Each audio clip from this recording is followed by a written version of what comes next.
C'était Tech Café, le rendez-vous hebdomadaire sur l'actu tech et ses enjeux de société. Nous sommes le 5 juillet 2022 et c'est l'épisode 283.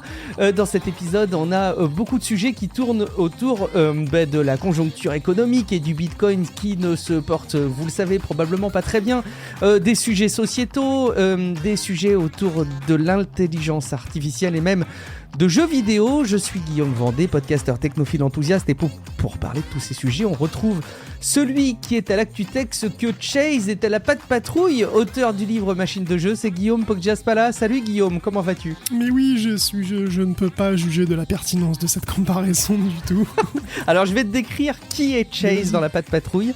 C'est le chien leader dans un dessin animé, donc de la patte patrouille pour enfants. Et en fait, j'avais fait, tu sais, mon Mimoji que tu peux avoir sur l'écosystème Apple, et on m'avait dit que j'étais le sosie, que mon Mimoji était le sosie de Ryder, qui est le petit garçon qui donne les missions à la patte patrouille. Donc écoute, sache Guillaume que tu es Chase et que tu as une mission. Et moi donc je suis Ryder et je t'ai confié comme mission le fait de ne rien nous faire rater sur l'actu tech de cette dernière semaine. Je compte sur toi. Et sache que la mission, c'est la maxime plutôt, c'est comme ça qu'on dit, la maxime, c'est aucune mission n'est trop dure car mes chiots ils assurent. Guillaume, je suis sûr qu'on va assurer pour cet épisode, et d'autres personnes qui assurent, c'est les auditeurs et notamment les personnes qui ont choisi de soutenir l'émission sur Patreon. Alors merci tout particulièrement à Lucie Papetier et à Jordan Cure qui ont décidé là ces derniers jours de soutenir l'émission. Ils souhaitent soutenir le podcast qui est fait, vous le savez maintenant, avec beaucoup de bonne volonté, d'huile de coude ou de cerveau, c'est selon, mais aussi beaucoup de temps passé entre la veille, la coordination des enregistrements, les enregistrements eux-mêmes, les montages, les diffusions, et même les quelques fois, ça nous est arrivé, hein, je vous le dis en secret puisqu'on est entre nous, où on a dû réenregistrer des épisodes. Voilà, longtemps que ça nous est pas arrivé, on n'ose pas trop le dire parce que quand on le dit, ça nous tombe dessus comme une malédiction, mais je suis sûr que ce sera pas le cas ce soir. En tout cas, c'est grâce à ces personnes qui nous soutiennent sur Patreon que le podcast est accessible gratuitement à tous. Et si vous nous écoutiez actuellement et que vous vouliez faire comme eux, c'est super simple. Il vous suffit d'aller sur patreon.com/techcafé. Et puis, Guillaume, c'est hyper important qu'on continue dans notre démarche de relayer les gens qui évaluent Tech Café sur les apps de podcast comme Apple Podcast ou Podcast Addict. Il y a Connie qui a déposé un avis. Alors quand je dis Connie, j'hésite un petit peu, c'est K0NI3. Donc j'imagine qu'en langage lit, c'est Connie ou Connier, peut-être que j'ai manqué la référence, mais il dit toujours présent au rendez-vous, toujours un vrai plaisir de vous écouter. En ce qui me concerne, ne changez rien. Pour ceux qui hésitent et qui apprécient la tech, n'hésitez plus, foncez. Merci beaucoup, je joins mes deux mains pour te remercier platement, Connie. Et puis deux commentaires, un de Mika qui revient. Tu sais Guillaume, on a parlé des assistants de développeurs, donc notamment Code Whisperer ou Copilot de GitHub. Et Mika réagissait en disant que l'idée sur le papier était séduisante à condition de pouvoir définir la source de cet apprentissage. J'avoue que, en fait, c'est un truc qu'il suggérait comme ça dans son commentaire et que je trouverais plutôt intéressant, c'est si on avait plus de lisibilité sur les sources qui permettent à l'algorithme, à l'intelligence artificielle de suggérer du code. Tu vois, si on avait des gros paquets de données, qu'on pouvait cocher les sources de paquets de données sans aller forcément trop dans le détail, mais j'imagine que ça pourrait être vachement bien. C'est compliqué, Code Whisperer, d'une certaine manière, essaie d'aller vers là en donnant ses sources si jamais il produit des bouts de code qui sont vraiment très proches de sources qui existent déjà dans sa base. Okay. Après, le truc, si tu veux, c'est que cocher des parties de code et d'autres, ça veut dire avoir d'autant plus... Enfin, si tu veux, l'entraînement, il est fait sur un gros machin de code, sur un très très gros volume de code, parce qu'il faut un très très gros volume pour que ce soit efficace. Donc, dès que t'enlèves des volumes, dès que t'enlèves des parties de ce truc d'apprentissage, évidemment, ça va donner un modèle qui est donc un peu moins efficace, déjà.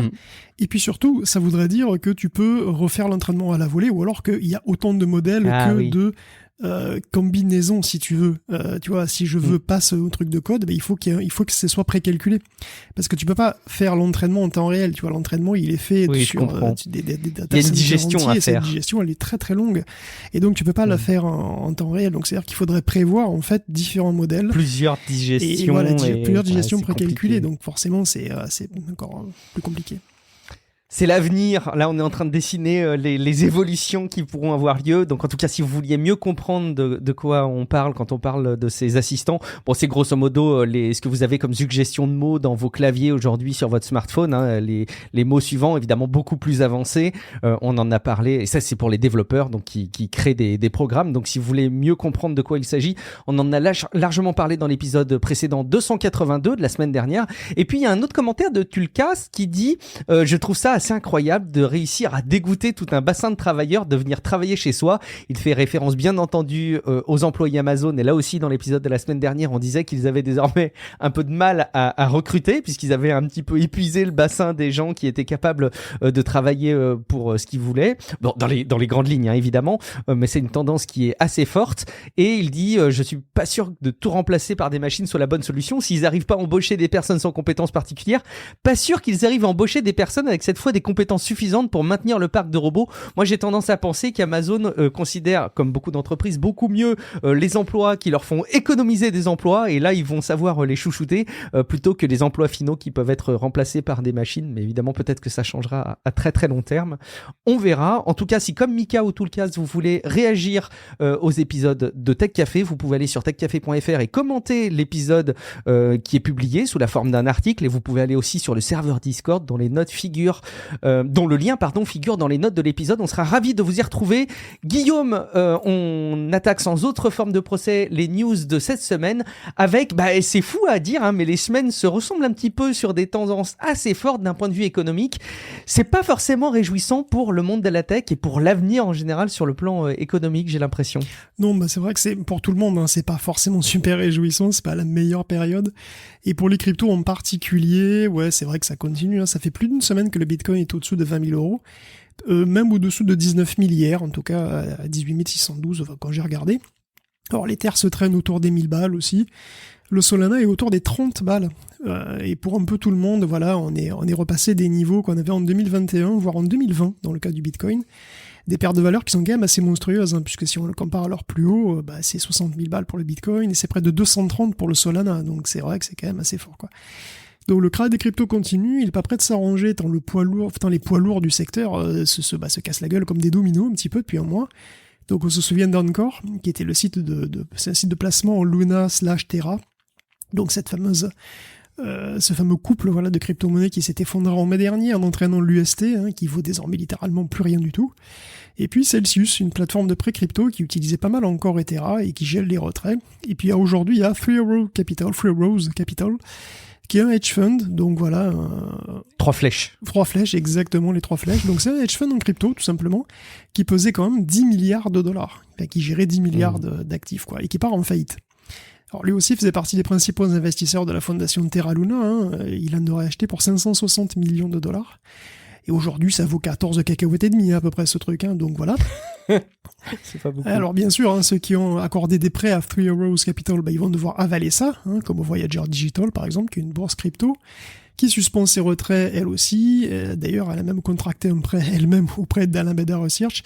Donc tu vois, toutes les boîtes se prêtent les unes aux autres, donc c'est un gros jeu de domino ce truc-là, et d'ailleurs, même les boîtes qui sont pas directement exposées via Celsius, ou Three Arrows, là, quand même dans la tourmente, hein, puisqu'il y a une boîte qui s'appelle Vold, qui est une autre plateforme qui offrait des prêts ou des intérêts très très très très hauts, comme 13% par an, quoi, qui viennent de geler toutes ces activités, dont les retraits. Et bon, si on en croit le fondateur de Binance, hein, qui s'y connaît un petit peu, qui s'appelle Changpeng Zhao, lui, il s'attend à ce qu'il y ait beaucoup d'autres boîtes encore qui s'effondrent. Donc en gros, chez Binance, ils sont en train d'auditer un petit peu le marché complet, quoi. Le marché de la finance décentralisée, puisque en tant qu'acteur majeur et central, eux, ils voient arriver la vague avant tout le monde, en fait, hein. Ils savent des trucs que nous, on saura que dans une semaine. Et donc, ils sont en discussion avec une bonne 50aine de boîtes à propos de leurs finances, et il dit même, nous sommes la bourse avec la plus grosse réserve de fonds, on aimerait sauver l'industrie autant que possible, mais tous les projets ne méritent pas d'être sauvés. Et dans un tweet, d'ailleurs, il écrit « Attention avec les services qui ont besoin des capitaux risques, parce qu'ils n'ont souvent pas de business model. » Donc ça veut dire que même dans le monde de la DeFi, dans le monde des cryptos, maintenant, on demande un business model solide. T'imagines où va le monde, quoi. Ouais, c'est clair, même là-dedans. Mais d'ailleurs, ce qui est marrant, c'est de voir que cette actualité autour des crypto-monnaies et de leur volatilité, mais qui se témoigne forcément avec c'est peu de le dire, des fortes baisses, ça donne l'impression que beaucoup constatent concrètement ce qu'ils pensaient savoir mais ce qu'ils prenaient peut-être pas en compte, c'est-à-dire justement que tout ça c'est assez volatile et que ça peut très très vite s'écrouler. Mais jusque là, grosso modo, dans les grandes tendances, il n'y avait pas eu des fortes baisses, il n'y avait pas eu d'aussi fortes baisses. C'est la première fois quand on regarde l'histoire des crypto-monnaies qu'il y a une telle baisse, bon, pour cause, hein, et peut-être que ce sera pas la dernière, peut-être que ça va remonter. Moi, il y a eu des cracks, enfin si, mais si tu regardes mais ça tombait pas de si haut, tu vois, par rapport au Bitcoin en tout cas. Effectivement, le Bitcoin est monté plus haut que jamais, mais il y a déjà eu des périodes de forte hausse et de forte baisse en 2018, il me semble. Oui, effectivement. Et d'ailleurs, il y a pas mal d'entreprises, et je rebondis aussi sur un autre article que j'ai vu passer, qui d'ailleurs s'appuyait sur ce qui s'est passé en 2018-2019 et ce qu'on constate en ce moment, qui dit qu'il y a quelques entreprises françaises qui a priori arrivent à plutôt sortir leur tête de l'eau, ou en tout cas pas trop subir la tendance. Je suis pas certain que je miserais à long terme sur ces entreprises-là, mais en tout cas, il faut constater qu'elles sont peut-être moins impactées, peut-être aussi qu'elles avaient moins d'exposition à tous ces marchés-là, et peut-être qu'on peut imaginer aussi que leur ampleur n'était pas aussi importante. Bon, écoute, en tout cas, s'il y a des entreprises françaises qui sortent leur tête du jeu, tant mieux. Il y en a qui s'inquiètent pas tant que ça, hein. Il y en a qui font de tapis, quoi, quasiment, tu sais, comme au poker, quoi, vraiment, ils font de tapis. Par exemple, il y a le prochain Titanic de la crypto, c'est MicroStrategy, en fait. Alors, MicroStrategy, c'est vraiment un Titanic parce que lui, voilà, il est prêt à frôler l'iceberg. Tu vois, l'iceberg, il le voit, il arrive comme ça, mais il se dit, ça va passer. Il est en train de braquer, il se dit, ça va passer. Bon. On verra bien. Alors, MicroStrategy, c'est un éditeur de logiciels pro, en fait, qui est pas très connu, mais bon, voilà, il fait du B2B, quoi. Et bon, ça, il se retrouve à être la boîte cotée en bourse à posséder le plus de bitcoin au monde, je pense, c'est 130 000 bitcoins. Mais c'est pas son cœur de métier d'ailleurs, hein, la crypto de logiciel, mais pas du tout un éditeur de trucs crypto particulièrement, tu vois, c'est un éditeur de logiciel. Mais son CEO est complètement à fond total sur le bitcoin, il en achète à tour de bras, il en a 130 000, donc ça lui fait, 130 000 bitcoins, là, ça lui fait une perte de près d'un milliard de plus d'un milliard de dollars, là, hein, si on prend, après, ça dépend à quel prix il les a achetés, mais bon, je crois qu'en moyenne, ils sont quand même largement dans le rouge. Évidemment, ces 130 000 bitcoins, il en a acheté 482 plus, là, dernièrement. Évidemment, tu perds de l'argent que si tu les revends. Bon. Et le truc, c'est que donc Michael Saylor, qui est le CEO, n'a pas l'intention de les vendre. Donc là, il continue à acheter. Bon, son raisonnement, évidemment, il est très simple, c'est qu'il suffit de les garder jusqu'à ce que ça remonte, évidemment. Bon, encore faut-il pouvoir le faire, parce que ça va clairement prendre un bon bout de temps. Mais c'est vrai que ça rappelle un petit peu ce que fait un certain président salvadorien aussi. Et absolument, ça m'a évoqué indéniablement ce sujet, et il est forcément dithyrambique pour communiquer sur le sujet. Et au moins, ce qui est sûr, c'est qu'il est constant, Bukele au Salvador. Et donc justement, tu suivais un petit peu aussi les actions que lui mène, parce que il renforce un petit peu ses positions. Lui fait les soldes, hein. Il est en train de faire les soldes là. Il a acheté encore 80 bitcoins de plus, donc ça lui fait 2400 bitcoins en tout. Et voilà. Bon, quand on dit lui, c'est pour le compte du gouvernement, enfin du Salvador. Oui, c'est pour c'est pas à titre personnel, non, même c'est si pas à titre personnel, c'est pour le pays, voilà. Enfin bon, en tous les cas, c'est 2400 bitcoins, je pense qu'ils ont probablement perdu la moitié de leur valeur par rapport à si on fait la moyenne du prix auquel ils les ont achetés, mais bon. Donc oui, c'est surtout quand même Nayib Bukele et son cercle, qui, voilà, c'est quand même ballot pour un pays, voilà, qui était déjà super endetté, avant même l'arrivée de ce crypto-président, finalement, c'est pas du tout d'hier, en réalité, le bitcoin, c'est pas la cause principale de la ruine du pays, et c'est pas ça non plus qui va jouer à fond, mais donc ça arrange rien, voilà. L'achat de bitcoin, ça coûte quand même de l'argent à un pays qui en a pas, quoi, et puis bon, cette crypto, concrètement, en fait, ne sert à rien, pratiquement, dans le pays, Évidemment, on voit bien qu'elle est très volatile, elle est en plein crash, et elle est rejetée par une majorité de la population, alors, ça c'est clair aussi, tu vas utiliser le bitcoin pour faire des transferts de fonds internationaux, ce qui est hyper courant dans le pays. Je veux dire, c'est un truc qui peut perdre 1000 ou 2000 balles en une semaine. Donc voilà, tu vas proposer des prix en bitcoin dans les magasins qui doivent augmenter tous les jours parce que le bitcoin perd tous les jours, donc ça veut dire qu'il faut augmenter tous les jours si tu veux pas perdre d'argent. Mais non, tu vas pas faire ça, donc il y a moins de 9,5% des transferts en fait qui ont été faits via la crypto. Il y a 71% des Salvadoriens qui ont vu aucun avantage à l'introduction du bitcoin. Il y a que 11% qui pensent que le peuple est le principal bénéficiaire du bitcoin par rapport aux riches, aux banques et au gouvernement. Tout ça, c'est des sondages relativement récents d'ailleurs. Et de fait, Bukele se fait lui-même appeler le dictateur le plus cool du monde. Alors, je sais pas s'il est cool, mais c'est vrai que la partie dictateur a l'air relative, de plus en plus juste en fait. Hein. C'est, comment dire, déjà il a décidé de prendre le Bitcoin comme monnaie officielle sans aucun débat, ça s'en fout. Et si on en croit un journaliste salvadorien qui écrit comme invité au New York Times, ben, Bukele se gêne pas pour museler la presse, pour emprisonner des opposants, espionner les journalistes. Tout ça via Pegasus, hein, l'état d'urgence, et il y a qui permet quand même pas mal de choses. Il passe des lois pour interdire de parler des gangs dans le pays, alors que par ailleurs, il y a des actes assez contradictoires vis-à-vis de la pègre locale. Bon. Donc le Bitcoin, en gros, c'est un écran de fumée, quoi. D'ailleurs, son plan de vendre pour $1 milliard d'obligations d'État sur du Bitcoin est au point mort. Hein. On l'avait probablement mentionné à un moment. Bukele continue d'en acheter et de proclamer que le Bitcoin, c'est la liberté. Et donc, il offre à son peuple la liberté financière. Oui, parce que la liberté d'expression, la liberté de la presse, le droit à la sécurité, la justice sociale, ou la justice tout court d'ailleurs, hein, ben, ça semble pas franchement être la priorité. Donc, bon, écoute. Enfin, en tout cas... Puisqu'on en avait parlé aussi, continuons sur notre lancée avec l'autre pays hein, qui a fait du Bitcoin un truc officiel, c'est-à-dire le Centrafrique. La Centrafrique, on va revenir 2 minutes dessus, hein, donc c'était fin avril, elle avait adopté le Bitcoin. On avait déjà parlé de l'incongruité hein, de la chose, où dans un pays où la plupart des gens n'ont pas d'électricité, pourtant, Faustin Archange Touadéra veut lancer encore une autre crypto qui s'appelle le Sango. Le Sango, pour le coup, sera garanti par les ressources naturelles du pays. Bon, il n'y a aucun détail technique hein, qui est fourni, donc je sais pas quelle chaîne, quel mécanisme de garantie, quel déploiement, que dalle mystère. Bon, il veut transformer une île en paradis fiscal crypto, où il y aurait des hôtels de luxe, des casinos, des stades. Son rêve, je cite, c'est que le Centrafricain puisse bien vivre sur son sol et vraiment y rêver. Et d'ailleurs, la manière d'y parvenir laisse rêveur, en effet. C'est oui, qu'un président dont la plupart des citoyens vivent sous le seuil de pauvreté et en guerre civile permanente vendre à sa population un projet de paradis fiscal avec des hôtels de luxe pour les investisseurs étrangers, ouais, ça laisse carrément rêveur, ouais. L'enseignement, tu sais, je fais une petite parenthèse parce que finalement tous les deux on relaie tous ces sujets et les différents articles que tu as collectés, que tu as construits. Je vous rappelle évidemment hein, tous les articles qui sont cités et qui ont appuyé ta chronique, Guillaume, ton travail. Ils sont dans les liens qui figurent dans les notes de l'épisode. Mais je me posais la question en fait, quel enseignement on peut tirer de cette situation? J'ai quand même l'impression qu'on est dans du business as usual, comme on dit en anglais, c'est-à-dire en gros rien de nouveau. En fait, c'est des éléments qui semaine après semaine continue à nous montrer les dérives de ce fonctionnement qui semble passer un peu au nez et à la barbe de tout le monde comme étant un truc complètement normal. Est-ce que toi t'en tires un enseignement à force en suivant ça semaine par semaine ou est-ce que il y a une forme de dépit de ta part? Non, alors oui, bah c'est vrai qu'on voit quand même passer beaucoup de conneries, mais bon, ça fait partie du boulot. Mais le truc, si tu veux, c'est que justement, il y a beaucoup de changements là. C'est-à-dire que le crack des cryptos, si tu veux, c'est une sorte de rappel à la réalité. Alors, on parle des cryptos là en l'occurrence, mais en fait, c'est complètement général. C'est vrai aussi pour les actions, voilà, pour la tech d'ailleurs, globalement. Pour les actions, pour les actions des entreprises tech, bien sûr, on en a parlé. Hein.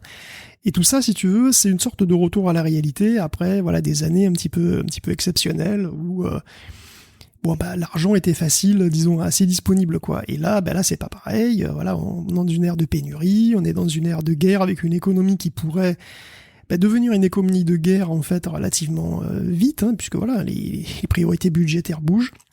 Et donc oui, il y a d'énormes mouvements, ces gros mouvements tectoniques qui se répercutent évidemment dans la crypto, qui reste un truc extrêmement spéculatif, qu'il a toujours été, qui le reste toujours, malheureusement, hein. Donc, avec la baisse du cours du Bitcoin, par exemple, et la hausse du prix de l'énergie, les fermes sont moins rentables, tu vois. Et donc, il y en a qui mettent la clé sous la porte. Et du coup, le réseau consomme un bon quart de moins depuis environ 2 semaines. Donc, il consomme toujours beaucoup trop. Hein. Il y a entre 6 et 17 gigawatts par jour. Pourtant, voilà, il y a comme... Alors, c'est vrai, hein, il y en a qui continuent de faire tourner des vieilles centrales à gaz 24 heures sur 24 pour miner du Bitcoin. Bon, ok, mais... il y a quand même les autorités, justement, qui essayent de les en empêcher. Alors, c'est une vieille histoire, déjà, hein, tu vois, c'est dans la région des Finger Lakes, où les résidents luttent depuis des mois ou des années, hein, contre une centrale qui rejette de l'eau brûlante dans le lac, et qui compromet largement les promesses de l'État aussi de réduire les émissions de CO2, hein, c'est à moyen terme, puisqu'ils veulent les réduire de 85% quand même. Donc, voilà, c'est pas... cramer du gaz pour faire du Bitcoin, ça cadre pas trop, quoi. Ça aide pas.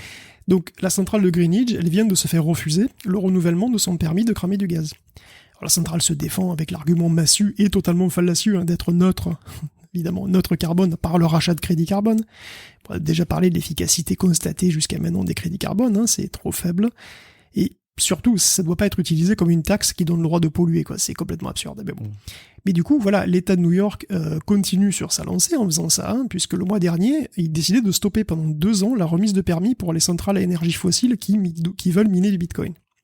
Bon, évidemment, hein, Greenwich fait appel, continue pendant ce temps de miner d'ailleurs sur son permis actuel, mais quand même, il y a des changements, tu vois, il y a une sorte de prise de conscience, et puis évidemment, ça fait bouger aussi les acteurs, tous les autres acteurs de l'économie, les acteurs institutionnels qui se rendent compte de certains trucs, qui réfléchissent. Les malheurs du Bitcoin, par exemple, donnent du grain mou aux détracteurs, évidemment, de ces trucs-là, mais aussi à ceux qui voient dans les CBDC, donc les monnaies digitales de banque centrale, un vrai futur du cash. Tu vois, le vrai futur du cash.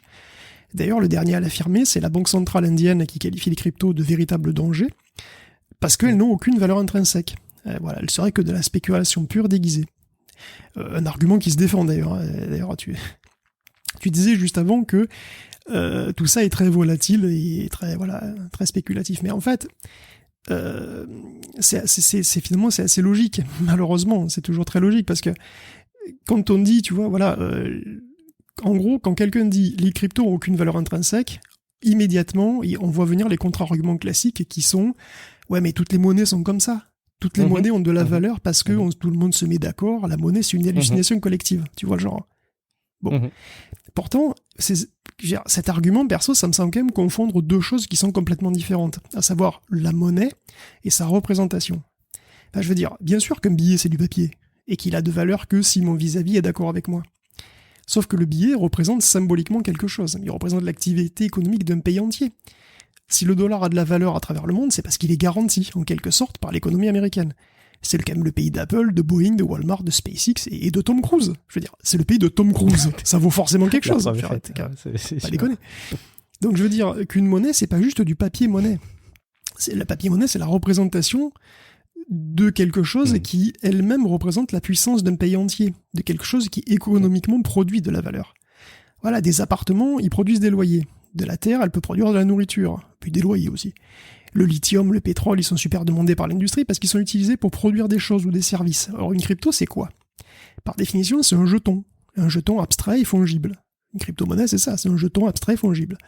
En fait, via une blockchain, une crypto, ça reproduit virtuellement non pas une monnaie, mais du papier-monnaie. Bon, c'est déjà très bien, d'ailleurs, c'est une tour de force de le faire, c'est cool. Mais ça suffit pas à conférer une valeur au jeton. Une crypto toute nue, ça reproduit pas une monnaie, ça reproduit la représentation d'une monnaie. Une crypto, par essence, c'est un outil pour représenter autre chose. Parce que sinon, oui, c'est de la spéculation pure.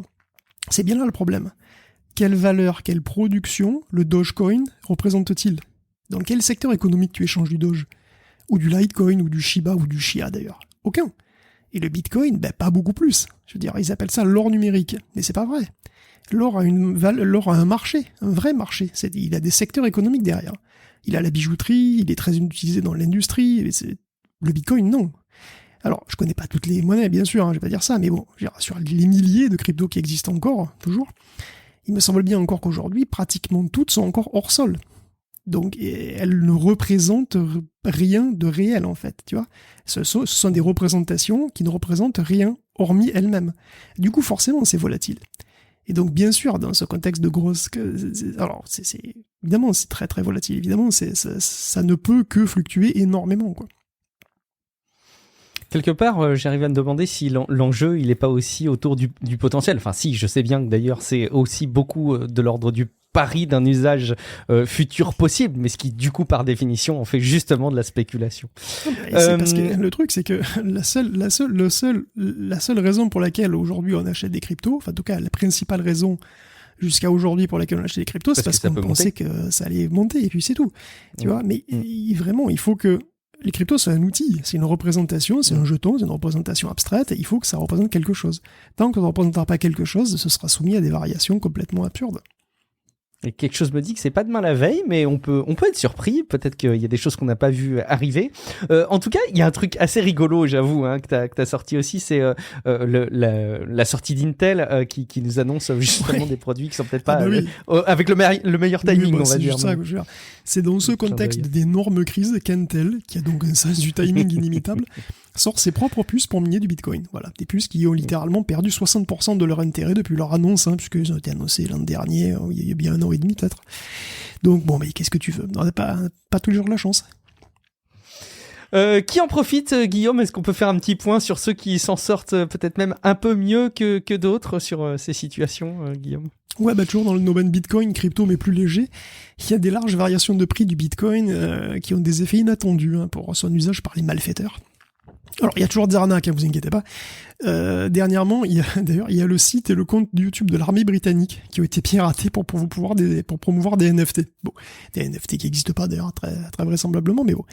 Donc, ce qui est plutôt une bonne nouvelle, parce que finalement, ça veut dire qu'ils n'ont pas été infiltrés par des Russes ou par la Corée du Nord, tu vois. Donc c'est déjà ça.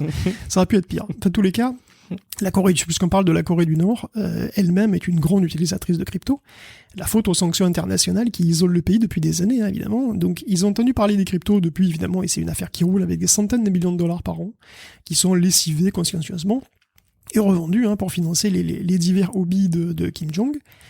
Mais pour eux, c'est avec les verres crypto, c'est aussi la douche froide, si j'ose dire. D'après Chain Analysis, le reliquat de 49 hacks sur 4 ans valait 170 millions de dollars au début de l'année, contre 65 aujourd'hui.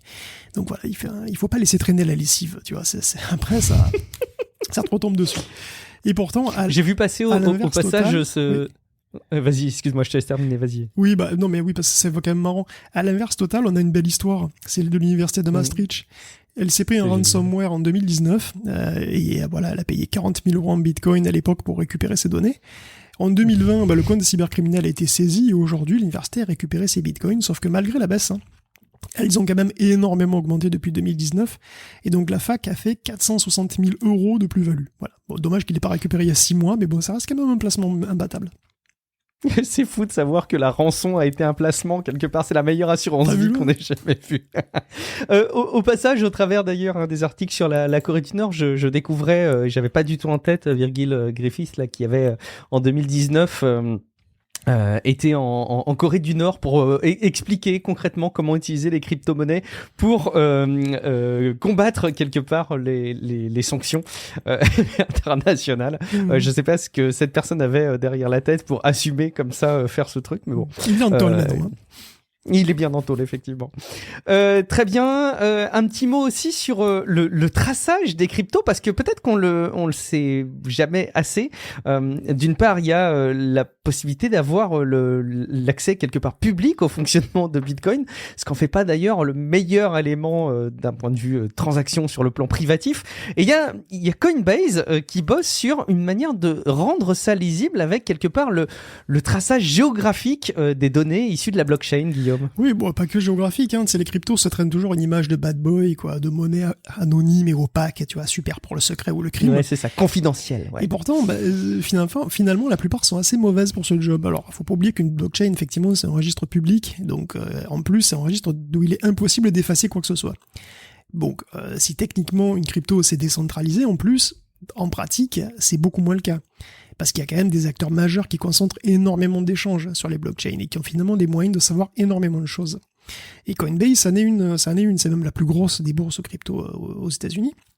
Et elle monnaie ses prestations d'analyse et de recherche, par exemple à l'ICE. Alors l'ICE, c'est le bureau de l'immigration et des douanes. Donc, moyennant quand même 1,3 million de dollars, l'agence gouvernementale peut utiliser Coinbase Tracer, le traceur de Coinbase. Donc, comme d'autres clients publics et privés, d'ailleurs, c'est une suite de logiciels qui permet de tracer les activités illicites, les financements du terrorisme, même de désanonymiser des adresses de portefeuille. Et tout ça dans une dizaine de crypto-monnaies différentes, comme dont Bitcoin, Ether et Tether. Comment ils parviennent à désanonymiser ? Déjà parce que eux ils ont une bonne base client, qu'ils ont probablement accès à d'autres bases clients, puis faire des rapprochements. Ils disent qu'ils exploitent pas leur base client, ils le disent, moi je les crois. Ils disent qu'ils exploitent pas leurs données clients. Dans tous les cas, ils font des rapprochements, à mon avis, avec ils font des rapprochements avec les données qu'ils trouvent sur Internet, sur toutes les chaînes. Okay. En tout cas, ils seraient capables de suivre des fonds d'adresse en adresse et même de remonter aux sources malgré les mixeurs. Donc les outils de blanchiment, ou les adresses écran. Le contrat stipulerait même que les données de géolocalisation, effectivement, feraient partie du lot, donc ça fait un joli paquet d'informations quand même. Et donc, d'ailleurs, en 2019, c'est pas un hasard, Coinbase a racheté Neutrino, qui est une boîte d'analyse blockchain qui était fondée par 3 employés de Hacking Team. Une boîte fort controversée, d'ailleurs. Bon, Coinbase a remercié les hackers en question, mais Neutrino a été fondu dans la suite d'outils Coinbase Tracer, qui sont désormais proposés un peu à tout le monde. Voilà, le service des impôts, service secret, lutte contre le trafic de drogue, etc. Voilà, donc en gros, c'est fini, hein, le temps où il y a 3 ou 4 ans, tu sais, où on disait que les autorités étaient à la bourre et dépassées par la tech. Non, désormais, les cryptos pourraient être pistés encore plus facilement et précisément que les moyens traditionnels, forcément. Et du coup, les cryptos pourraient presque devenir elles-mêmes un moyen de traçage. Excellent. Ils ont raison de vouloir tirer leur épingle du jeu. Après tout, s'ils ont un super service et que ils font rien d'illégal, tu vois, je peux comprendre qu'il y ait tout un marché autour de ça. Donc, ils sont promis un bel avenir, va savoir. Au passage, on va terminer cette rubrique avec un petit mot autour forcément des initiatives en matière de crypto-monnaie et du portefeuille de Meta, à savoir Novi. Guillaume, Novi, c'est terminé. Ben oui, donc 2019, souviens-toi, 2019, voilà, le monde d'avant, tu vois, il y a pas longtemps. Quand Facebook voulait lancer une monnaie mondiale, comme dans les films de science-fiction, à laquelle on croyait presque à moitié, hein. Donc, à l'époque, faut dire qu'ils étaient avec Visa, Mastercard, eBay, PayPal, Uber, je sais pas, voilà, c'était du lourd. C'était du lourd. Et bon, étrangement, personne n'a eu confiance en Facebook pour son projet Libra, qui s'est rebaptisé en Diem pour essayer de passer sous les radars. Et après, ils ont sorti un portefeuille qui s'appelle Novi, qu'ils ont lancé une expérimentation à grande peine, finalement, au Guatemala et aux États-Unis, avec lequel on ne pouvait pas payer en diem d'ailleurs, mais en Paxos. Bon, moi non plus, j'ai rien compris, mais c'est pas grave, puisque de toute façon, Novi s'achève. Novi s'achève le portefeuille, hein, c'est la fin de Novi, mais pas la fin de Novi, de Novi. Bref. Ah oui, je savais pas. Libra, Diem, Novi, de toute façon, on s'en fout. L'ambition blockchain initiale de Facebook, c'est un total échec. Mais Meta, de toute façon, mise toujours sur une monnaie, puisque faut pas oublier qu'ils veulent sortir le Zuckbuck, le Zuckerbifton, je sais pas, le fameux Zuckbuck. À date, je sais toujours pas si le nom est à prendre au sérieux ou pas, mais j'ai peur que oui.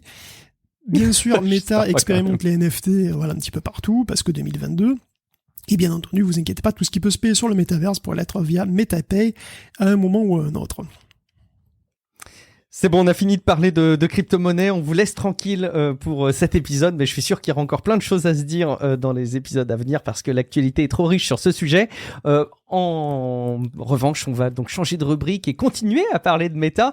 Meta dont on a parlé déjà de la santé et des projets à venir dans le dernier épisode hebdo, mais il y a encore de l'actualité à vous partager, notamment quand on le met en lumière des évolutions autour de l'avortement. On en a déjà largement parlé encore une fois dans l'épisode 282. Les impacts dans le monde de la tech, c'était vraiment un sujet fascinant, hyper triste évidemment, mais fascinant à suivre sur le plan de la tech.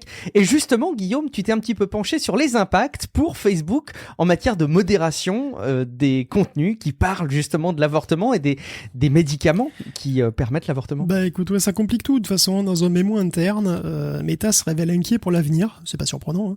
Déjà, qu'avant, on comprenait que modérément la logique de sa modération, qui était d'ailleurs plutôt modérée elle-même, hein, avec un pays, voilà. Maintenant qu'on a un pays coupé en deux, de la moitié est anti-avortement, voilà, ça va pas être plus simple. Bien sûr, il y a déjà une polémique, évidemment, sur le fait que des posts offrant d'expédier des pilules abortives, qui en aurait besoin, se soient immédiatement fait virer de Facebook. Donc la plateforme se défend en disant qu'il est de toute façon interdit de faire cadeau de produits pharmaceutiques.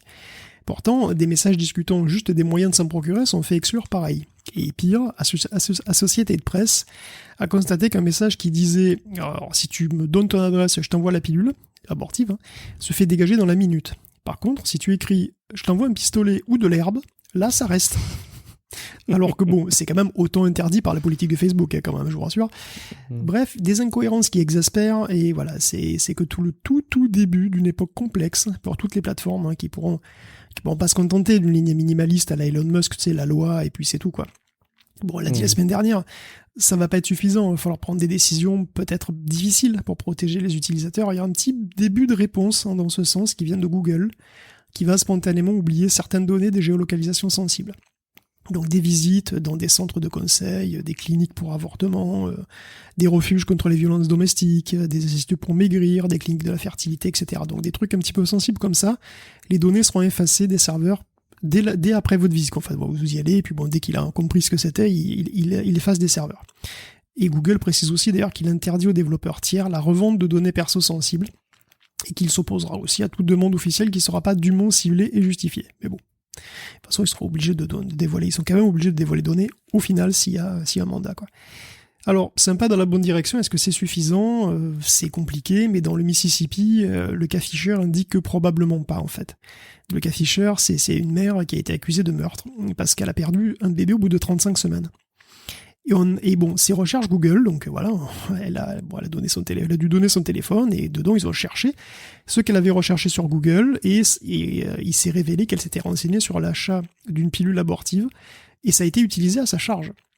Joe Biden lui-même a appelé la FTC à protéger la vie privée des Américaines. Et Elizabeth Warren, qui a vu venir le truc, évidemment, dès la fuite de début mai, appelait déjà à légiférer pour encadrer le courtage en données, etc. Donc oui, c'est normal que Meta soit inquiet. Hein. La pression concernant la vie privée va faire qu'augmenter bien au-delà de ce qu'il y avait déjà, puisque je rappelle que les cookies sont en état de mort cérébrale, que le Do Not Track d'iOS coûte des milliards chaque année à Facebook.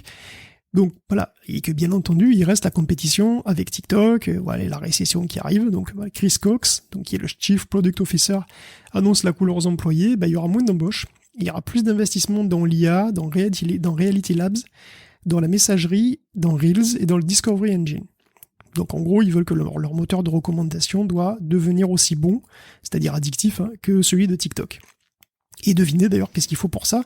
C'est écrit noir sur blanc dans le mémo. Il faut plus de GPU. Oui, il faut plus de puissance de calcul. Il faut 5 fois plus de GPU. Et voilà, ça c'est une super nouvelle pour Nvidia, ça. Parce que historiquement, c'est eux qui fournissent les cartes graphiques à Meta. Donc ils fournissent leurs grosses cartes Tesla, voilà, pour les gros calculs. Donc voilà, la solution, c'est plus de GPU. Je suis d'accord. Moi aussi, je veux plus de GPU. Tout le monde veut plus de GPU, même Meta, c'est dire. On continue avec la gestion des données personnelles, avec des associations européennes qui justement, des associations européennes pardon de consommateurs, donc en gros des 60 millions de consommateurs partout en Europe qui se tiennent la main et qui portent plainte contre Google justement. Guillaume. Oui, c'est une prise de buck. Oui, alors, donc si on regarde de ce côté de l'Atlantique que je vois immense et impassible, voilà, de ma fenêtre. On se soucie, alors faut que je tourne un peu la tête, mais je le vois. Quand tu dis impassible, ça veut dire quoi? Qu'il pleut? Non, mais il est calme. Donc, en Europe, donc ici, on se soucie des données perso, voilà. Et donc la BUC attaque Google pour pratique trompeuse dans le but de collecter le maximum de données. Donc la BUC, c'est le Bureau européen des unions de consommateurs. Et d'après lui, une seule étape suffit pour autoriser Google à récolter une myriade de données de manière transparente, sans même qu'on en ait toujours conscience. Alors qu'à l'inverse, désactiver la collecte, c'est compliqué, long, fastidieux, avec des paramétrages obscurs et trompeurs. Voilà. Donc en gros, il y a un clic pour dire oui, mais 5 étapes et 10 clics pour dire non. Donc on a clairement affaire à ce qu'on appelle une dark pattern, selon le BUC. Et en France, l'UFC Que Choisir a transmis donc des plaintes à la CNIL, et il y a des procédures analogues dans toute l'Europe avec des associations du même genre, grecques, tchèques, norvégiennes, etc. Évidemment, Google se défend en disant que ces options sont très bien présentées. Non, mais qu'est-ce que c'est que ça? C'est très joli. Bon. Au nom de quoi vous permettez-vous de critiquer? Enfin, c'est très clair. Mais... Alors, et d'ailleurs, un autre truc qui prend 0,5 secondes à souscrire, mais qui nécessite un tuto YouTube de 25 minutes pour se des abonnés, c'est Amazon Prime aussi. J'ai cru que t'allais dire c'était l'abonnement à Figaro Premium. J'ai pas essayé, mais en tout cas, maintenant, on sait ce que tu lis. Et c'est non mais tu sais que c'est de notoriété que tous les sites de presse papier plus en ligne par abonnement, Figaro, Le Monde, tous ces trucs là, Libé, enfin c'est vraiment à la base, ça a peut-être changé ces derniers temps, mais c'était l'enfer pour des abonnés au point que parfois il fallait envoyer des bons vieux courriers papier ou appeler et évidemment te retrouver face à des serveurs vocaux qui ne te rappelaient, qui ne décrochaient jamais et donc tu imagines ce sont des dark patterns, ça, tout à fait. Bah, clairement. Et grâce au DSA, donc le Digital Service Act européen, et bien comme Amazon, peut-être qu'ils vont être amenés à simplifier et clarifier les processus de désabonnement. Parce que voilà, donc parce qu'Amazon d'ailleurs est d'accord, enfin ça y est, ils sont tombés d'accord avec l'Europe pour justement simplifier le processus, ce qui confirme bien en creux que c'était un cauchemar. Voilà, c'était un truc bourré de nudge, obscur, voilà, pour t'empêcher de partir. C'était une sorte de partenaire passif-agressif toxique. Bon. Donc bonne nouvelle, pour nous en tout cas, parce que Amazon n'a rien promis pour les Américains, parce qu'évidemment s'il n'est pas obligé de le faire là-bas, il va pas le faire de lui-même, faut pas déconner. Et cela dit, peut-être plus concrètement pour nous tous, simplement quand tu veux résilier un abonnement à Internet ou à une ligne mobile, En France, honnêtement, c'est horrible. Alors, on va pas se plaindre. Je sais que par rapport à beaucoup de pays, on paye pas très très cher notre connexion à Internet en mobilité, etc. Donc, on va pas non plus en faire des caisses. Mais honnêtement, autant c'est facile de transférer une ligne et on peut s'en réjouir, autant c'est facile de s'abonner et on peut s'en réjouir. Autant le jour où tu veux te désabonner d'un service ADSL, fibre, que sais-je, tu passes par des étapes invraisemblables où on va te proposer des offres, des contre-offres et beaucoup de complexité, alors que pour t'abonner, c'est toujours beaucoup plus simple. Mais bon, donc autant de dark patterns. Je pense que c'est vraiment un sujet d'avenir, la lutte contre les dark patterns, en tout cas. Guillaume, on parle de la Cour suprême depuis la semaine dernière avec beaucoup de tristesse quelque part et aussi, malgré tout, beaucoup d'intérêt par rapport aux impacts sur la société américaine. Beaucoup d'affection. Non, je rigole, pas du tout. Non, pas trop, en fait. Mais enfin, en tout cas, on leur tape bien dessus. Je pense que quelque part, c'est assez justifié de par notre regard. Mais en tout cas, ça s'arrête pas justement à l'arrêt de la constitutionnalité du droit à l'avortement. Mais non, écoute, ils ont encore une semaine chargée, les suprêmes, parce que ils ont encore réussi à casser un truc juste avant les vacances, tout en nous promettant d'ailleurs de casser encore plein de trucs à la rentrée. Mais bon, voilà. Donc toujours 6 contre 3. Je sais pas pourquoi je le mentionne encore. Elle limite désormais les pouvoirs de l'EPA, la Cour suprême. Alors l'EPA, c'est l'Agence pour l'environnement américaine, et elle limite ses pouvoirs en matière de régulation fédérale des centrales électriques via le Clean Air Act. Donc le Clean Air Act, c'est un truc qui date de 70 et qui permet de limiter la pollution de l'air. Bon, donc on estime d'ailleurs que ce Clean Air Act a apporté sur 30 ans beaucoup de bénéfices économiques, en fait, tout simplement par la modernisation des centrales, etc. Et en plus, qu'il a limité la pollution de l'air et qu'il leur a évité des millions de décès, en fait, puisqu'il a évité 230 000 décès prématurés rien qu'en 2020. Bon. Et il a un versant CO2, ce Clean Air Act, qui est combattu par tout ce qu'il existe de lobby de l'énergie depuis 2006. Et donc il a une histoire extrêmement compliquée. Et comme vous pouvez le deviner, l'EPA était censé forcer les centrales à limiter leurs émissions, et donc du coup maintenant elle n'a plus le pouvoir. Bon alors, c'est strictement n'importe quoi, hein, voilà, les juges républicains ont le faux au cul de faire passer le plus de mesures réac et obscènes le plus vite possible. Je sais pas ce qui se passe, c'est malheureux. Après, c'est un pari. C'est pas très tech, je veux dire, mais pourtant, si, on peut dire que ça pourrait avoir des répercussions sur la tech, parce que justement, il pourrait y avoir un jeu de domino aussi. Ça pourrait devenir un sujet tech. En fait, limiter les pouvoirs d'une agence gouvernementale, en l'occurrence l'EPA, ça va créer un précédent. Un précédent qui pourrait très bien être utilisé contre d'autres agences gouvernementales, par exemple la FTC. Or, la FTC, avec Lina Khan, c'est l'agence qui est en première ligne pour la régulation du secteur technologique. Sur la vie privée, par exemple, mais aussi sur les pratiques anticoncurrentielles, la neutralité du net, etc. Donc en gros, la FTC, c'est un petit peu la bête noire des GAMAM, comme on pourrait les appeler maintenant, qui pourrait évidemment sauter sur l'occasion de contester son autorité. Alors bien sûr, il restera le Congrès, mais le Congrès c'est plus fractionné, l'agenda, l'agence a un agenda plus clair, quoi, voilà. Donc on verra bien ce que ça donne, hein. Bon, en attendant, en automne, la Cour va probablement permettre un retour en force du charcutage de la carte électorale, qui permettra de manipuler les résultats de vote en toute légalité. D'ailleurs, si vous voulez des précisions sur l'art consommé du redécoupage électoral partisan aux États-Unis, qu'on appelle aussi le gerrymandering, je vous conseille le podcast New Deal. Voilà, c'est le podcast de Slate, et Laurence Nardon vous expliquera 10 fois mieux que moi en quoi consiste le gerrymandering ou le filibuster. Je crois qu'elle parle dans le gerrymandering, c'était, je crois, dans le podcast du 3 février. Pour le reste de la cuisine électorale, il y a aussi celui du 10 mars 2021 aussi. 3 février 2021. Bon, voilà. En tout cas, je vous recommande New Deal, quoi qu'il arrive. Et ce que je me demandais d'ailleurs, Guillaume, c'est qu'il y a clairement un climat nauséabond quand on suit un petit peu la politique américaine en ce moment. Est-ce que c'est une tendance récente selon toi, ou est-ce qu'on ouvre les yeux sur quelque chose qui était quand même latent dans le fonctionnement et qui s'est accentué avec les nominations de juges plutôt partisans du côté de la Cour suprême et peut-être aussi de la présidence Trump qui continue à avoir son influence? Tu penses que c'est plus récent ou que c'est structurel aux États-Unis? Il y a des choses structurelles, il y a des choses structurelles et des choses qui sont récentes. En fait, aux États-Unis, il y a toujours, si tu veux, cet écartèlement entre le désir patriotique, le sentiment patriotique, un pays, le drapeau, les 51 États, etc. Et tout ce qui est le niveau local, en fait. Les Américains sont toujours très attachés au niveau local, sont toujours très attachés à la liberté. Ils ont toujours une méfiance vis-à-vis de Washington, tout en étant extrêmement patriotes. Il y a toujours, et donc, bon, la construction il y a des raisons historiques, hein. La construction du pays s'est faite comme ça, quoi, en fait, hein, sur cette espèce d'ambivalence entre le niveau local et le niveau fédéral. Et ça doit être compliqué à vivre dans ta tête, hein, quand même, quand tu as cette ambivalence-là. C'est compliqué, ça donne une grande partie de la complexité des États-Unis. Après, évidemment, il y a toute l'histoire raciale des États-Unis aussi, qui forcément, voilà, c'est toute l'histoire religieuse des États-Unis, parce que c'est un pays qui est hyper religieux aussi, donc c'est un pays qui est extrêmement complexe comme ça et qui est multicouche. Et donc c'est un pays qui est très complexe et qui a des gros soucis, qui est difficile évidemment à gérer depuis toujours. Cela dit, depuis quand même quelques années, on peut constater une polarisation extrême et vraiment des tensions qui sont de plus en plus palpables entre les divers bords politiques, entre des diverses cultures même. On peut presque parler d'une forme de guerre culturelle, quoi. Donc ça devient de plus en plus violent, de plus en plus polarisé. Et ça, c'est quand même plus récent, j'ai l'impression.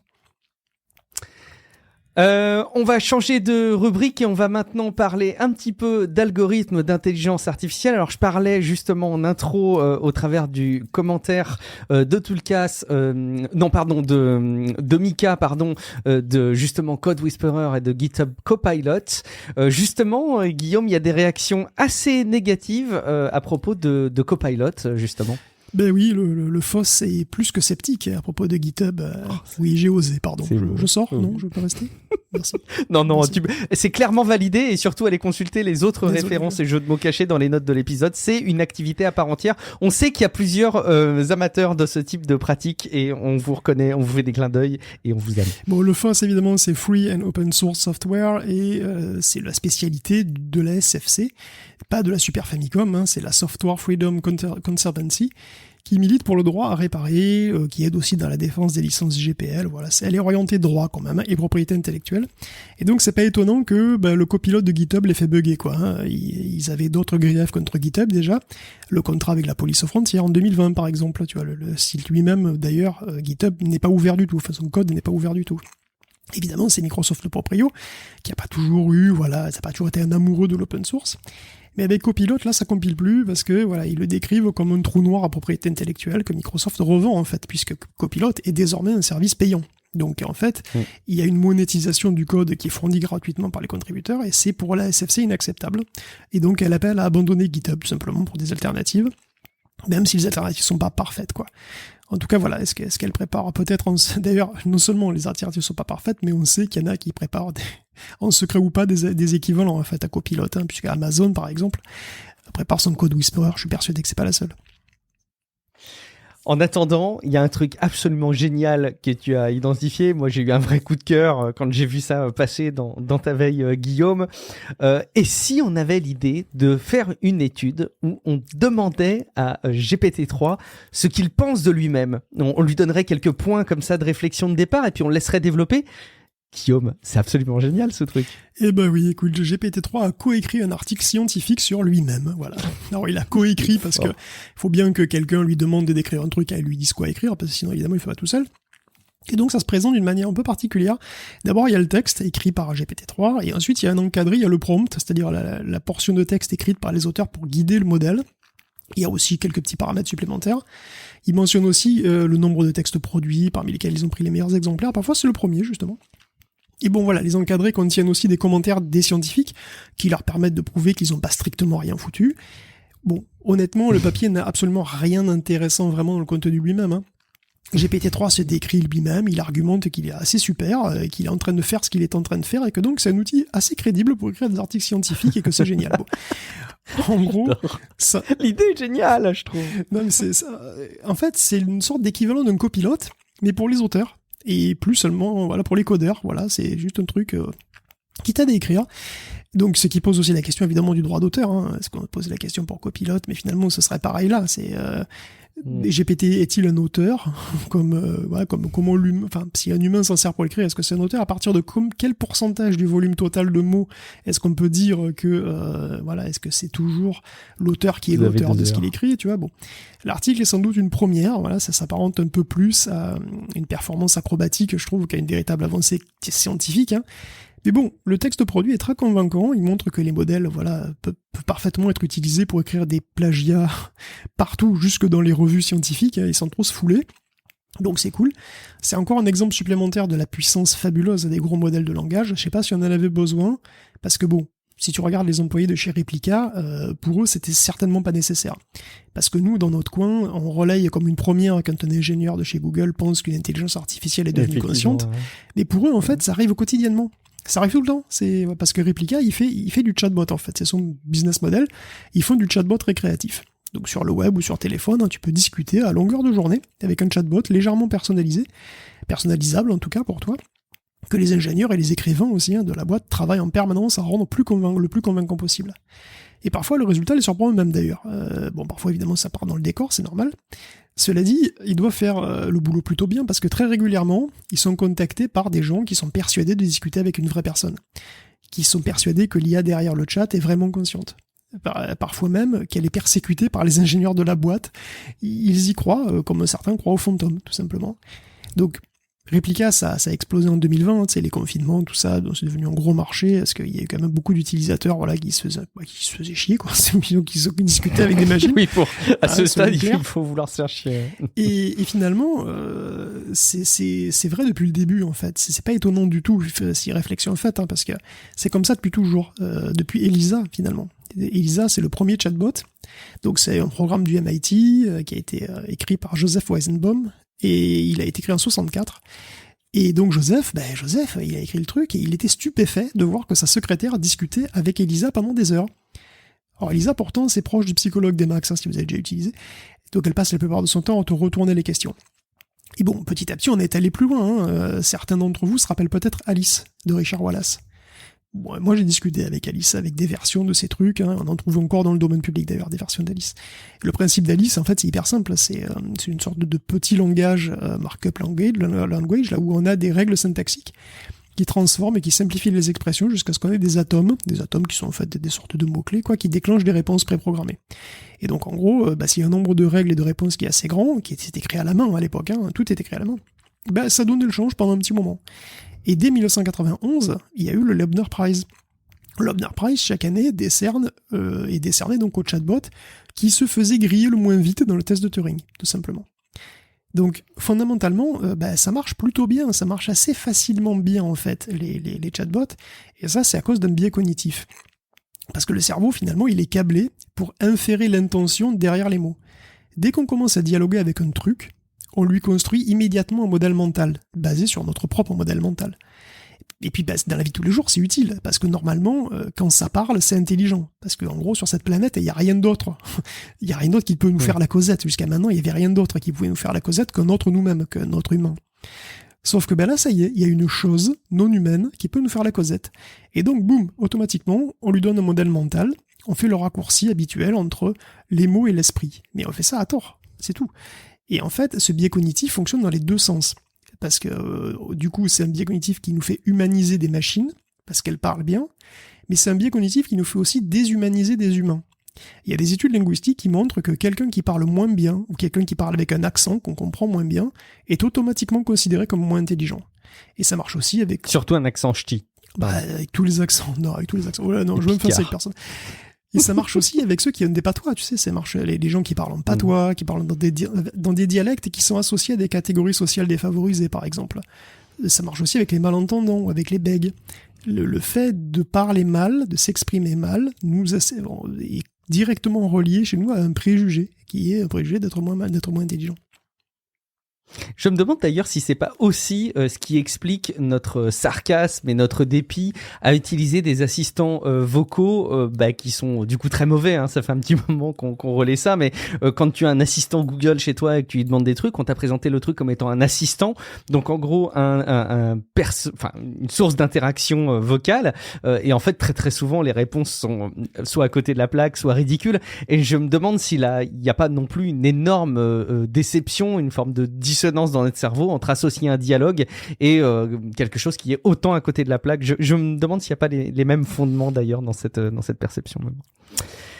Ok, une dernière chose autour des algorithmes, Guillaume, avec les deepfakes pour du recrutement, c'est ça ? Ben ouais, le télétravail s'est développé, les algorithmes des deepfakes pour la voix et la vidéo aussi, mais qu'est-ce que tu veux qu'il se passe, franchement ? Et ben voilà, des candidatures à distance pour des postes à distance par des candidats qui n'existent pas. Enfin, c'est bien des gens, attention, ce sont pas des vrais gens, mais ils utilisent des filtres, ces nouveaux filtres intelligents pour se construire une identité de toute pièce. Et ça, jusque dans les entretiens d'embauche, qui sont falsifiés au deepfake. Alors, c'est des entretiens qui sont faits via Zoom, bien entendu, mais en visio, mais quand même. Évidemment, comme en général, dans une visioconférence, la qualité vidéo peut être assez mauvaise, voire complètement pourrie, ça fait un cache-misère supplémentaire et en fait, ça peut marcher. Ça passe. Et parfois, c'est même fait avec... Bon, parfois c'est fait avec un amateurisme qui laisse songer, hein, puisque dans un exemple, il y a un faux candidat qui a éternué sans que le double vidéo ne bronche. Bon, c'est dans des cas, évidemment, des camps comme ça, c'est relativement facile de les choper, mais en fait... Tu peux imaginer que c'est un lag, tu vois, tu peux imaginer que ça a compressé. C'est exactement ça. Et puis, comme on ne s'y attend pas, on a toujours tendance à se dire, non, mais ça doit être un problème technique, tu vois, c'est pas possible. Et pourtant, non, le FBI alerte les entreprises contre ces usurpations d'identité qui commencent à se multiplier. Et pourquoi faire, en fait? Pourquoi est-ce qu'ils font ça? Bien, tout simplement, il semblerait que ces gens travaillent pour des États comme la Corée du Nord, par exemple, et qui cherchent à se faire embaucher dans les entreprises informatiques pour pouvoir les noyauter.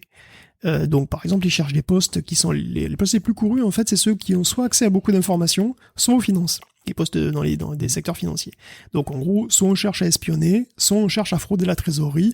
C'est quand même 2 bonnes raisons d'installer Python et de faire chauffer son GPU pour faire tourner un truc de deepfake. Effectivement, je me demande même s'il n'y a pas la nature même de l'entretien d'embauche qui peut pas être source d'information, parce que c'est très souvent que tu vas avoir des recruteurs qui vont expliquer lors d'entretien d'embauche avec des candidats un peu leur fonctionnement pour essayer de leur donner un peu les premiers aspects de leur futur potentiel boulot. Moi, je pense que ça peut aussi participer à ce niveau-là même. On va parler un petit peu pour conclure cet épisode de jeux vidéo. C'est un petit peu notre dessert, hein, notre petit moment un peu plus récréatif dans les épisodes de Tech Café. On sait que vous aimez les jeux vidéo et nous aussi. On va commencer par une nouvelle émanation de Doom, Guillaume. Je pense qu'on aura eu avec Doom toutes les manifestations possibles, mais là, tu nous parles d'une version RPG qui sort de nulle part, qui est ressuscitée quelque part. Mais oui, mais est-ce que parce que vous croyez peut-être avoir joué à tous les Doom. Moi, je croyais avoir joué à tous les Doom. Jusqu'à ce que je découvre que Doom 64 était un jeu à part entière et pas un portage. Mais ça, mais j'oubliais aussi les Doom RPG. Honte à moi, je suis contrit. En fait, j'oubliais même 2 jeux, parce qu'il y a 2 Doom RPG. Il y en a un sur iPhone, mais sur les vieux iPhones, donc c'est déjà presque une version disparue en fait. Hein. Mais il y en avait encore un autre avant, dans le monde d'avant, celui d'avant en fait, parce que c'était le monde où il y avait de l'iMode. Vous vous souvenez de ce truc, de ce mot, iMode? L'iMode. C'était pas l'ancêtre du Edge chez Bouygues notamment. Exactement, et j'ai eu un portable iMode, bien entendu. J'ai eu moi aussi. Souvenez-vous de ce frisson, hein, le frisson qui vous a parcouru quand vous avez pour la première fois téléchargé un fond d'écran Matrix pour votre téléphone à clapper. Sur le presque Internet, sur le presque vrai Internet, et tout ça en mobilité. Bon, moi j'étais sur mon canapé, mais quand même, j'étais en mobilité. Donc c'était le futur de début 2000. Bon, enfin voilà. En fait, c'était même un peu avant, peut-être à l'époque. Remarque, non, c'était début 2000, c'est ça. C'était l'époque des jeux en Java mobile, avec J2ME, l'époque de la N-Gage aussi, peut-être, il me semble, si je ne m'abuse. Et vraiment, à cette époque... La console de Nokia, enfin le smartphone qui ressemblait plus ou moins à un aspect console. Faisait les deux, je crois. Et bon, à cette époque, id Software sort un Doom qui n'est autre qu'un dungeon crawler en case par case, hein, avec un scénario potache et des combats au tour par tour, qui a son petit succès en 2005. C'est un bon petit jeu. Ça devait être nul. Non, c'est un bon petit jeu, en fait. Et surtout, c'est un jeu qui est absolument introuvable aujourd'hui, parce que même si vous le retrouvez, il faut un téléphone compatible qui supporte Brew, et parce que c'est même pas du J2ME en fait, hein, c'est Brew, c'est un vieux framework de Qualcomm. Enfin bon, hors de question de trouver ça, jusqu'à ce jour béni de la semaine dernière où un collectif costaricain a sorti son portage PC du premier Doom RPG, et ça montre que tout compte fait, peut-être le monde mérite d'être sauvé. C'est beau. Mais oui, alors bien sûr. On dirait une forme d'archéologie du jeu vidéo. Évidemment. Génial. Alors bien sûr, il faut avoir le jeu original pour y jouer. Bien sûr. Bon, bien sûr, évidemment. Donc le jeu supporte clavier et manette. Hein. Il est compatible que Windows pour le moment. Je comprends pas pourquoi id a jamais ressorti ce titre sur Switch par exemple. Parce que Switch où il y a tous les Doom, je vois pas. Peut-être qu'ils ont perdu le source, peut-être qu'ils ont eu la flemme de faire le portage. Quoi qu'il en soit, c'est une nouvelle part. Une petite part, hein, une tranchette de l'histoire vidéoludique, voilà, qui nous revient des ténèbres de l'oubli, voilà, c'était inespéré. Je pense que c'était vraiment inespéré d'ailleurs, parce que puisque personne connaissait l'existence de ce jeu, je pense que personne ne l'espérait vraiment de toute façon. Donc c'est un vrai cadeau de la vie, qu'est-ce que tu veux, voilà. Et alors, attendez, parce que probablement quelqu'un va l'adapter pour Android, et ce sera comme 2005 à nouveau, 2005, rappelle-toi, l'époque Villepin-Chirac. Ah oui, quelle nostalgie, dis donc. C'est marrant cette. Oui, bon.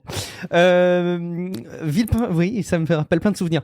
Guillaume, ce qui revient aussi d'outre-tombe, c'est Monkey Island. Il y en a plein qui s'attendaient pas forcément à voir un titre Monkey Island revenir. Alors bon, ça a été annoncé, on en a déjà parlé, mais ça se passe un petit peu douloureusement sur les réseaux sociaux. Oui, bah disons que Grant Gilbert a découvert le Internet de 2022, donc en gros le jeu va avoir une direction artistique vecteur plutôt, voilà, plutôt cartoon mais en vecteur quoi, c'est-à-dire pas en pixel art, et apparemment ça ne plaît pas. Bon évidemment, voilà, chacun ses goûts, tu vois. Mais Ron Gilbert, apparemment, s'est fait maltraiter sur son blog. Il a eu des commentaires absolument dégueulasses. Et donc, il arrête de parler du jeu, et puis c'est tout. Bon, c'est vrai que c'est quand même un petit peu déplorable. En plus, franchement, il est pas moche ce truc, hein. C'est juste que il est pas comme les gens attendaient, quoi. Donc, ce qui est magnifique, c'est que si Ron Gilbert avait fait exactement pareil qu'avant avec du pixel art, on l'aurait accusé de faire exactement pareil qu'avant. Et donc là, il fait différent, mais bien entendu, on lui chie dessus parce qu'il fait différent. Donc, de toute façon, t'inquiète pas, Ron, t'auras jamais raison. Ouais, de toute façon, il est forcément mal placé, effectivement. Guillaume, tu voulais nous parler du bon gros stick pour une toute petite console. Ouais, bon, ça m'a fait marrer, c'est juste vraiment pour rigoler, parce que j'avais parlé de la Mega Drive Mini 2, donc c'est une Mega Drive Mini, donc elle est toute petite, hein, la console. Mini CD. Et bah, figurez-vous que, enfin, en tout cas, elle sort au Japon, hein, et donc cet accessoire sort aussi au Japon.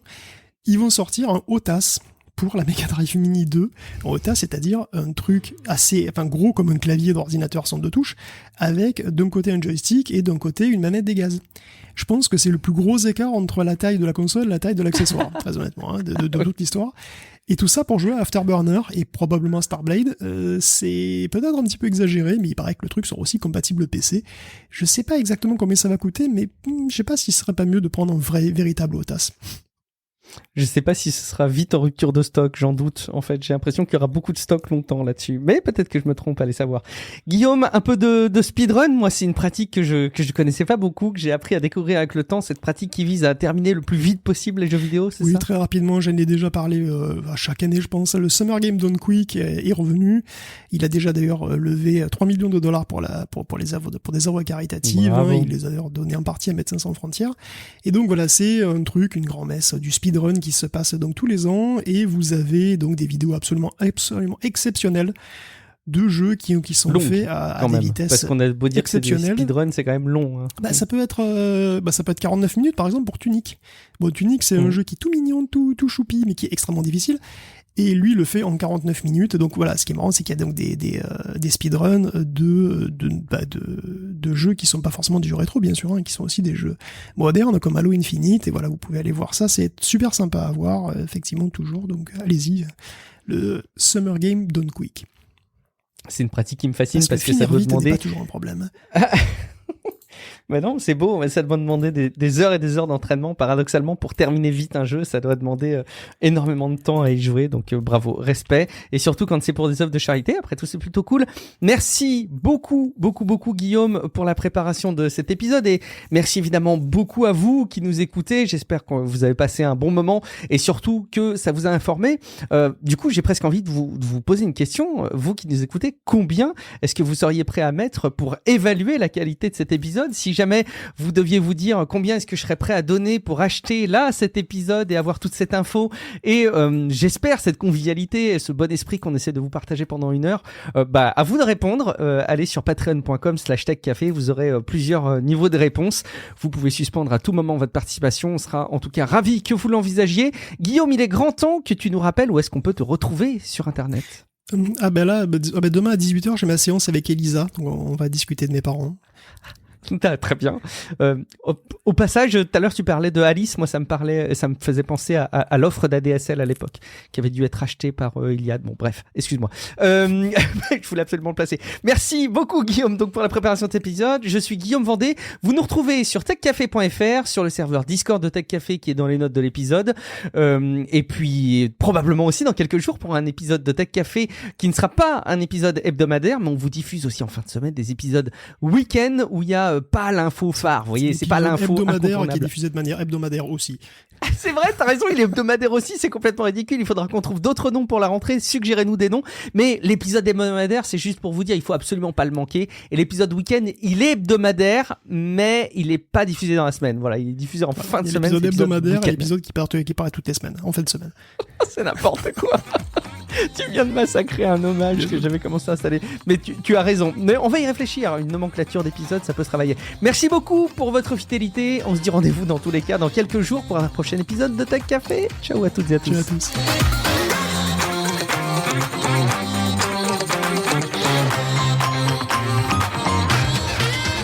Salut à toutes, salut à tous, vous écoutez Tech Café, le rendez-vous hebdomadaire sur l'actu tech et ses enjeux de société. Nous sommes le 4 juillet 2022 et c'est l'épisode 283.